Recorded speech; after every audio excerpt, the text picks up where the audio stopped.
የሰሎሞናዊውን ሥርወ መንግሥት የመሠረቱት ታዋቂው የኢትዮጵያ ክርስቲያን ንጉሥ ሥልጣናቸውን ያረጋገጡት እጅግ በተደራጁና ፈጣን በሆኑ የሙስሊም ፈረሰኞች ድጋፍ ነው ቢባል ማንም አያምንም። ማንም አያምንም። ያው የተለመደው ታሪክ እንደዛ አይደለም። ልክ ነሽ። ብዙ ጊዜ ታሪክን ወደ ኋላ መለስ ብለን ስንመራምር ነገሮች ልክ እንደ ቼስ ጨዋታ ነጭና ጥቁር እንደሆነ አድርገን ማሰብ ይቀናናል። በአንድ በኩል ክርስቲያን በደጋው በሌላ በኩል ደግሞ ሙስሊም በቆላው ተደርጎ በትክክል በጣም በቀላል የጦርነት ትርክት ነው የሚቀርበው። ግን ዛሬ በዚህ የጥልቅ ዳሰሳችን የምንመለከተውና ከምንጮቻችን ያገኘነው መረጃ ይህ የተለመደ ትርክት ምን ያህል ከእውነታው የራቀ እንደሆነ ነው። እጅግ በጣም የራቀ ነው።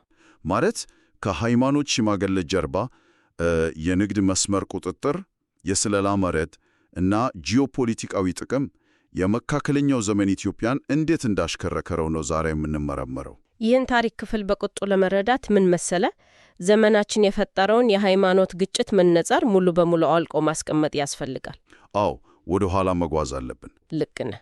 በ1270ዎቹ አካባቢ የነበረውን የኃይል ሚዛን ስንመለከት ያው ገዢዎች ውሳኔ የሚያሳልፉት በሃይማኖታዊ ስሜት ብቻ አልነበረም። እሺ፣ ታዲያ በምንድን ነው? ስልጣን ማለት በዛን ጊዜ የንግድ መስመሮችን መቆጣጠር፣ አስተማማኝ ወታደራዊ የስንቅ አቅርቦት ማረጋገጥ እና መረጃን በፍጥነት ማግኘት ማለት ነበር። ማለት ሎጂስቲክስና ስለላ ነው ዋናው ነገር። እና ሰሎሞናዊው መንግስት ሲነሳ ንጹህ የክርስቲያኖች ንቅናቄ ነበር የሚባለው ሐሳብ የታሪክን ውስብስብነት የሚያደብዝ ነው። እዚህ ላይ ነው ነገሩ እጅግ አስገራሚ የሚሆነው። አፄ ይኩኖ አምላክ የዛጉዌን ሥርወ መንግሥት ገልብቶ ሥልጣን ሲይዙ ምንጮችን እንደሚያሳዩት ስኬታቸው የተመሠረተው በሙስሊም የጦር መሪዎችና ማኅበረሰቦች ከፍተኛ ድጋፍ ላይ ነው። በትክክል። ግን ቆይ ይህ እንዴት ሊሆን ይችላል? አንድ አዲስ ተነሳሽ የክርስቲያን ንጉሥ እንዴት ነው ከሙስሊም ፈረሰኞች ጋር ጥምረት ፈጥሮ ነባሩን መንግሥት የሚገለብጠው? ምስጢሩ ያለው ወታደራዊ ብልጫ እና የቦታ አቀማመጥ እውቀት ላይ ነው። ያው የዛጉዌ ሥርወ መንግሥት በወቅቱ ጠንካራ መዋቅር ነበረው። ለረጅም ጊዜ የቆየ መንግሥት ነበር። ልክ ነህ። ይህንን መዋቅር ጥሶ ለማለፍ እና ድል ለመቅዳጀት ይኩኖ አምላክ ፈጣን እንቅስቃሴና የሰላላ መረጃ አስፈልጋቸው ነበር። ለዚህ ደግሞ ወርጂ በሚባሉ ማህበረሰቦች ወሳኝ ሚና ተጫወቱ። ወርጂዎች? እነዚህ ማህበረሰቦች ዘላን የሆኑ ነጋዴዎች ሲሆኑ እጅግ ፈጣን የሆኑ የሙስሊም ፈረሰኞችን ያቀፉ ነበሩ። ዘላን ነጋዴዎች ናቸው ያልነው? ነጋዴዎች እንዴት ነው ለአንድ ንጉሥ ወታደራዊ የጀርባ አጥንት ሊሆኑ የሚችሉት? ያው የንግድ ሥራና ጦርነት ተለያዩ ነገሮች አይደሉም እንዴ? ዛሬ ላይ ሆነን ስናስበው ሊመስል ይችላል፣ ግን በዘመኑ ሁለቱ በጣም የተሳሰሩ ነበሩ። ወርጂዎች ዕቃዎችን በደጋና በኮላ መካከል ስለሚያመላልሱ የእያንዳንዱ የተደበቀ የሸለቆ መንገድ፣ የውሃ መገኛ እና የተራራ መተላለፊያ ጠንቅቀው ያውቁ ነበር። ማለት መሬቱን ያውቁታል በደንብ። በትክክል። ይህ ማለት ደግሞ ከተራ ነጋዴነት ባለፈ በዘመኑ ወደር የማይገኝለት የስለላ መረብና የመረጃ ማዕከል ነበሩ ማለት ነው። ዋው! የጥንቱ ጂፒኤስ ነበሩ ማለት ነው። ልክ እንደዛ ማለት ትችላለህ። ይኩኖ አምላክ የዛጉዌን ጦር አቋርጦ አደጋ ሳይደርስበት ሰራዊቱን ለማንቀሳቀስ የነዚህን ፈረሰኞች የቦታው ዕውቀት በሚገባ ተጠቅሟል። በጣም ብልጥ ናቸው። እና ሌላው ነገር በወቅቱ በማክሱሚ ሱልጣኔት መዳከም ምክንያት የተፈጠረ የፖለቲካ ክፍተት ነበር። በዚህ የተከፉ እንደ ሼህ መሐመድ አልኢርፋኒ ያሉ ታላላቅ የሙስሊም የጦር አዛዦች ነበሩ። እነሱ ታዲያ ምን አደረጉ? መሬታቸውን የሚያስቀብርላቸው ጠንካራ ማዕከላዊ መንግስት ስለፈለጉ ሄደው ከይኩኖ አምላክ ጋር ተሰለፉ። በእርግጥ ይሄ አስገራሚ ስሌት ነው። ይኩኖ አምላክ በ973 ዓመት ለግብፁ ማምሉክ ሱልጣን በጻፉት ደብዳቤ ላይ ያ ደብዳቤ በጣም ታሪካዊ ነው። ራሳቸውን የአማራ አሚር ብሎ መጥራታቸው እና ታላላቅ የሙስሊም ጦር አዛዦች እንዳሏቸው መግለጻቸው ተመዘግቧል። የአማራ አሚር፣ እውነትም የአማራ አሚር አለው። ይሄ እኮ ልክ በዘመናችን እንዳለው የተለያየ የፖለቲካ ፍላጎት ያላቸው ቡድኖች የሚፈጥሩት ስትራቴጂያዊ ትምረት ነው። ነገር ግን ታውቂያለሽ፣ ይህ ትምረት እውነት በሃይማኖት መቻቻል ላይ የተመሰረተ ነበር ወይስ በጊዜያዊ የጥቅም ልውውጥ? ሙሉ በሙሉ በከፍተኛ የጥቅም ስሌት ላይ የተመሰረተ ነበር ማለት ይቻላል። ጥቅሙ ምንድን ነው ታዲያ? ይኩኖ አምላክ የንግድ መስመሩን የሚያስቀብርላቸውና መረጃ የሚያቀብላቸው ጠንካራ ጦር ፈልገው ነበር። በሌላ በኩል ደግሞ የሙስሊም መሪዎች የዛጉዌ መንግስት መሬታቸውን እንዳይቀማባቸው ይፈልጉ ነበር። አሃ፣ የመሬት ባለቤትነት ጥያቄ ነበር ማለት ነው። አዎ፣ የራሳቸውን መሬት በሸሪዓ ሕግ መሰረት ለማስተዳደር የሚያስችል ዋስትና ፈልገው ነበር። ይኩኖ አምላክ ይህንን ዋስትና በመስጠታቸው ሁለቱም ወገኖች የየራሳቸውን የፖለቲካና የኢኮኖሚ ጥቅም አስከበሩ።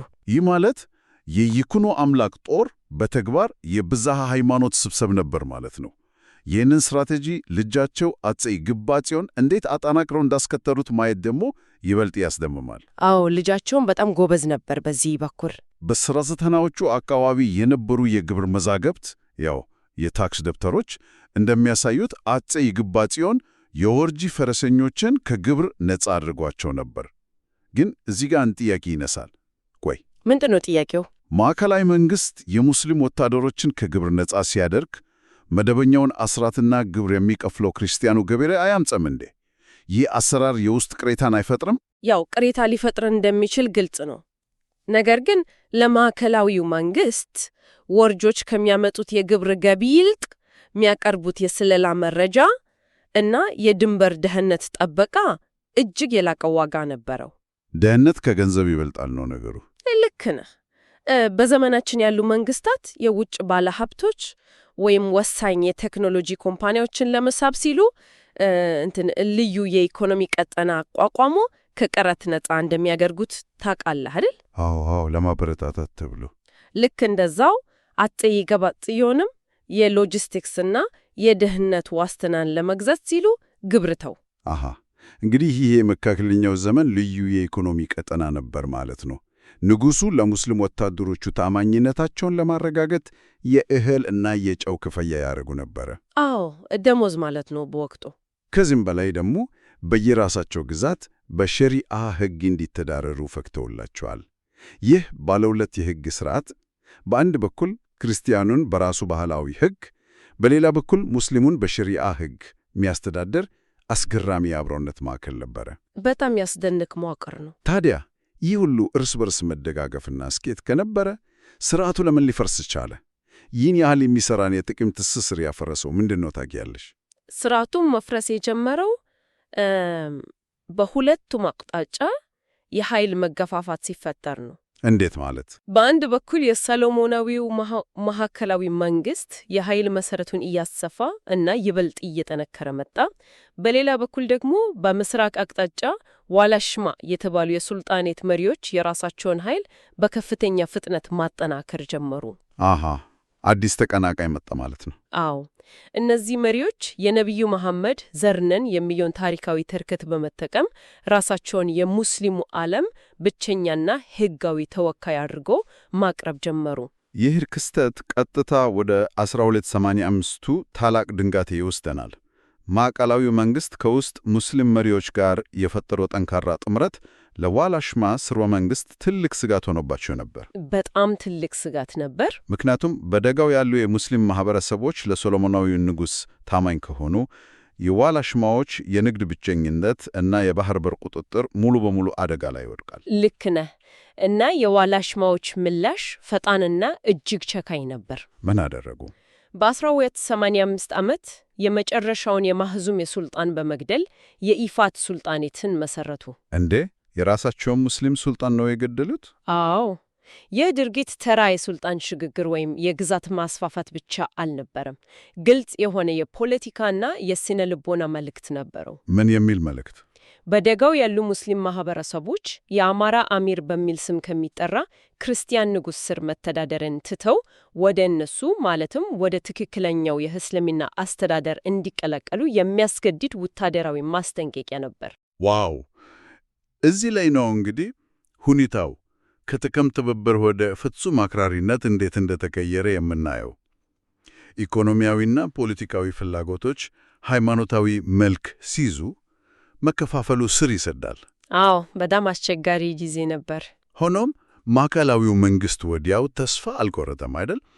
በአፄ አምደ ጽዮን ዘመን ማለትም ከ1317 እስከ 1344 ዓመተ ምህረት ባለው ጊዜ ውስጥ ይህምን መከፋፈል በዲፕሎማሲ ለመፍታት የመጨረሻ ሙከራ ተደረገው ነበር።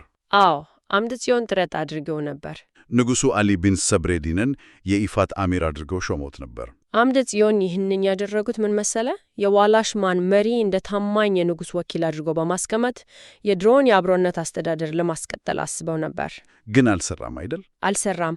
አሊ በራሱ የሃይማኖት መሪዎችና አክራሪ ኃይሎች ከፍተኛ ጫና ውስጥ ስለነበር አምደ ጽዮን ላይ አመፀ። ይህም አመፅ ደግሞ ለአምደ ጽዮን ትልቅ የፖለቲካ ክህደት እና የደህንነት ስጋት ነበር። የአምደ ጽዮን የአጸፋ እርምጃ ግን የዲፕሎማሲውን በር ሙሉ በሙሉ የዘጋ እጅግ ዘግናኝ እርምጃ ነበር። ታሪክ ጸሐፊዎች እንደሚሉት በ1332 ዓ.ም የተወሰደው እርምጃ መሬትን የማውደም ወይም የማቃጠል ዘመቻ ነበር። በጣም አሰቃቂ ዘመቻ። ንጉሡ በማመፁ ምክንያት ሙሉ የዋላሽማ እና የዌርጂ የንግድ ከተሞችን በእሳት አጋዩ።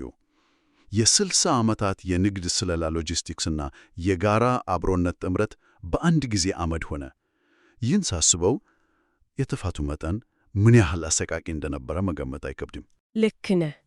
የ1332ቱ የውድመት ዘመቻ የአማራ አሚር ፖለቲካዊ ሞዴል በይፋ የተቀበረበት ክስተት ነው። ሙሉ በሙሉ አበቃለት። አዎ፣ ከዚያ ጊዜ ጀምሮ የሰሎሞናዊው መንግስት ሙስሊም መሪዎችን እንደ የውስጥ አጋር ማየቱን እርግፍ አርጎ ተወ። የዋላሽማ ቤተሰቦችም የተቃጠለ ከተማቸውን ትቶ ወደ ምስራቅ ማለትም ወደ ሐረር እና ዛይላ ለመሸሽ ተገደዱ። ያው መሸሽ ነበረባቸው።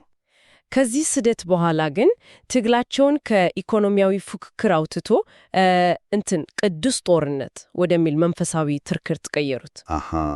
የሃይማኖት ጦርነት የሚባለው እዚህ ጋር መጣ ማለት ነው። አዎ፣ ይህ የውስጥ መከፋፈልና ጥላቻ ደግሞ በኋላ ላይ የውጭ ኃይላን ሀገራት በቀጥታ ጣልቃ እንዲገቡ ትልቅ በር ከፈተ። የውጭ ኃይሎች ጣልቃ ገብነት ታሪኩን ወደ ፍጹም የተለየ ምዕራፍ ያሸጋግረዋል። ወደ 15ኛውና 16ኛው ክፍለ ዘመን ስንመጣ የኢትዮጵያ ጂኦፖለቲካ ዓለም አቀፋዊ መልክ ይዘዋል። የድሮ አብሮ የመስራት ስርዓት ሙሉ በሙሉ ከስመዋል። ግን እዚህ ላይ አንድ የሚያስደንቅ የታሪክ እውነታ አግኝቻለሁ። ምንድን ነው እሱ? የወርቅ መስቀሎች ታሪክ። አዎ፣ የወርቅ መስቀሎቹ ታሪክ እኮ በዘመኑ የነበረውን የተወሳሰበ ዲፕሎማሲ ቁልጭ አድርጎ የሚያሳይ ነው። እስቲ አብራሪልን እሱን። በ13ኛው ክፍለ ዘመን የሰሎሞናዊው መንግስት መልእክተኞች አብዛኛውን ጊዜ መነኮሳት ወይም ቄሪ የውርጂ ነጋዴዎች ድንበር ተሻግሮ ወደ ግብጽ ማምሉክ ግዛት ሲገቡ ከወርቅ የተሰሩ ትልልቅ መስቀሎችን ይዞ ይጓዙ ነበር። መስቀል ይዞ እንደ ዲፕሎማሲያዊ መታወቂያ የሚያገለግል የንጉሱ ማህተም ነበር። ቆይ ግን ከወርቅ የተሰራ ትልቅ የክርስቲያን መስቀል ይዞ ወደ ጥብቁ እስላማዊ የግብጽ ግዛት መግባት እጅግ አደገኛ አይሆንም? እንዴት ነው መልእክተኞቹ በሰላም ሊንቀሳቀሱ የቻሉት? ምክንያቱም ማምሉኮች የፖለቲካውን ቋንቋ በሚገባ ያውቁት ነበር። ምን ማለት ነው ያ? መስቀሉን ሲያዩ ይህ መልእክተኛ ግብር ከሚከፍል እና የንግድ ስምምነት ካለው የሶሎሞናዊ መንግስት የመጣ መሆኑን ይረዳሉ። በዚህ መልእክተኞቹ እንዳይታሰሩ ወይም ባሪያ ሆኖ እንዳይሸጡ ሙሉ ዋስትና ያገኛሉ። ዋው፣ አስገራሚ ነው። በሃይማኖት ሸፈን ከፍተኛ የጦርነት ትርኬት ቢኖርም በከፍተኛው የመንግስት እርከን ላይ ግን አሁንም የጋራ መግባባትና ዲፕሎማሲ በወርቅ መስቀሎች እና በንግድ ልውውጥ አማካኝነት ይሰራ እንደነበር ይህ ታሪክ ያስረዳልን። እና ማምሉኮቹ ይቃወሙም ነበር? ማምሉኮች የኢትዮጵያን ንጉሥ ይፈሩት ነበር፣ ምክንያቱም የአባይን ወንዝ መነሻ ይቆጣጠራል የሚል ስጋት ነበራቸው። በእውነት አስገራሚ የመካከለኛው ዘመን የዲፕሎማሲ ጥበብ ነው። ነገር ግን ይህ ሚዛን ፈጽሞ ሊቀለበስ ባይመችል ሁኔታ የተናጋው አዲስ ቴክኖሎጂ ሲገባ ነው። የባሩድ ጦር መሳሪያ። አዎ፣ ባሩድ ነገሮቹን ሁሉ ቀየረ። ግጭቱ የኢትዮጵያውያን ብቻ መሆኑ ቀርቶ የዓለም አቀፍ ኃይላን የእጅ አዙር ጦርነት ሆነ። አህመድ ግራኝ የኦቶማን ቱርኮችን የባሩድ ጦር መሳሪያና ወታደሮች ይዞ ሲመጣ፣ የሶሎሞናዊው መንግሥት ደግሞ የፖርቱጋል ወታደሮችን አስመጣ። የፕሮክሲ ጦርነት ሆነ ማለት ነው። ልክ ነሽ። በ1717 ዓመት የፖርቱጋሉ አዛዥ ክሪስቶፋኖ ዳጋማ መገደሉ እና በኋላም በ1757 ዓመት ዋይና ደጋ ላይ የአህመድ ግራኝ መሞት፣ ይህ ሁሉም ያሳየው ውጊያው የቀጠናውን የንግድ መስመር ለመቆጣጠር በታላላቅ የውጭ መንግስታት መካከል የተደረገ ጦርነት መሆኑን ነው። የውጭ ኃይሎች ጣልቃ ገብነት ያመጣው ትልቁ መዘዝ ምን መሰለ? የሀገር ውስጥ ክህደትን ማስፋፋቱ ነው። የባህር ነጋሽ ይስሐቅን ታሪክ እዚህ ላይ ማንሳት ግድ ይለናል። አዎ፣ የሱ ታሪክ እኮ አይታመንም። ባህር ነጋሽ ይስሐቅ የሰሜኑ ግዛት አስተዳዳሪ እና ታላቅ የጦር መሪ ነበር። ፖርቱጋሎች መጀመሪያ ሲገቡ ትልቅ ድጋፍ አድርጎ የነበረ ቢሆንም በኋላ ላይ ማዕከላዊው መንግስት ስልጣኑን ሊቀማው ሲሞክር ማንም ያልጠበቀውን እጅግ አስደንጋጭ እርምጃ ወሰደ። አዎ፣ ማሰቡ ራሱ ይከብዳል። የሰሜን ጠባቂ የነበረው ሹም ማዕከላዊው ንጉሥ የፖርቱጋል አሻንጉሊት ሆኗል በማለት የሰሎሞናዊው መንግሥት ዋናኛ ጠላት ከነበሩት ከኦቶማን ቱርኮች ጋር አበረ። የገዛ ንጉሱን ለመውጋት። አዎ፣ የራሱን ንጉሥ አጼ ሰርጸ ድንግልን ለመውጋት ከቱርኮች የጦር መሣሪያና ወታደር ተቀበለ። በምላሹም ወሳኝ የሆነውን የሰሜኑን የባህር ጠረፍ ለኦቶማኖች አሳልፎ ሰጠ። ሥልጣንና ጥቅም አደጋ ላይ ሲወድቅ ነባር ታማኝነት እና የሃይማኖት አንድነት ምንም ትርጉም እንደሌለው ቁልጭ አድርጎ የሚያሳይ ክስተት ነው። ልክ ነህ። በመጨረሻም ይህ ሰው በ78 ዓመት በጦርነት ተገደለ። የባሕረ ነጋሽ ይስሐቅ መገደል እና ክህደት ያንን ለዘመናት የቆየውን የውስጥ የፖለቲካ ብልሃት ማክተም ያበስራል። ከዛው በኋላ ምን ተፈጠረ? ማዕከላዊው የሰሎሞናዊ መንግሥት የባሕር በሩን የንግድ እንቅስቃሴ በመተው ራሱን ለማግለል እና ከውጭ ጥቃት ለመከላከል ወደ ጎንደር ተራሮች አፈገፈገ።